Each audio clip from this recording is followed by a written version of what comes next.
Ukraine war, Kyiv set for longer power cuts after airstrikes. The Ukrainian authorities have warned people in the capital Kyiv to expect longer power cuts, lasting more than 4 hours, because of Russian attacks on energy infrastructure. Rolling blackouts are hitting not only Kyiv but also central regions of Ukraine, including the city of Dnipro.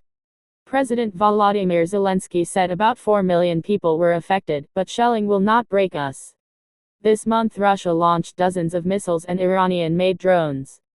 Ukraine's energy infrastructure is being pounded by the air attacks. Mr. Zelensky says about a third of the country's electric power stations have been destroyed. The Kyiv region has lost 30% of its power capacity, the private energy company DTEK says, meaning unprecedented power cuts will be necessary. Unfortunately, the scale of restrictions is significant, much larger than it was before, said DTEK Director Dmytro Sakharuk. The power cuts have meant curbs on the use of street lights and electric-powered public transport, besides the discomfort in people's homes. The EU and other international allies of Kyiv have condemned the deliberate targeting of civilian infrastructure attacks that Ukraine sees as war crimes. Ukraine's second city, Kharkiv, heavily damaged by Russian shelling, also faces long power cuts, along with the central cities of Zhytomyr, Poltava and Chernihiv.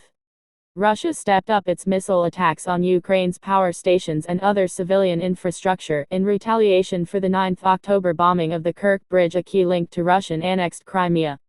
President Vladimir Putin called that blast a Ukrainian act of terrorism.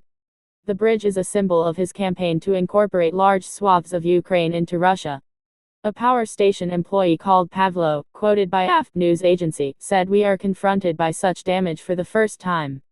The unnamed plant had twice been targeted by missiles and then by an Iranian-made kamikaze drone. He said repairs had been underway for more than 2 weeks, but there are difficulties in that the equipment that has been damaged is unique. It's hard to find the same parts. In other developments, Russia said it had mobilized 300,000 reservists, the target number set by Defense Minister Sergei Shoigu.